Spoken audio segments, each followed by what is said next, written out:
If you enjoy the Wolf Trials, I would really recommend these 5 books. First up, The Wolf Wilder by Catherine Rundell. This maybe needs no explanation, but it's an incredible story about a girl forming an incredible bond with some wolves that she's trying to rewild and also save her mother. The second book I'd recommend is Wondersmith, The Trials of Morrigan Crow by Jessica Townsend.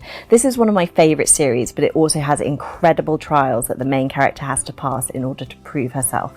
My third tip is actually another one of my books, and that is the first book in the Geomancer trilogy, In the Shadow of the Wolf Queen. This introduces you even deeper into the world I've built in the Wolf Trials, and I really hope you love it.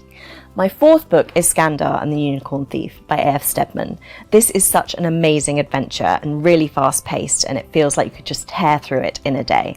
My fifth recommendation is To Hold the Bridge by Garth Nix. The Geomancer series was hugely inspired by Garth Nix' Sabriel, and this is a standalone novella that will give you a taste of the amazing world he's built.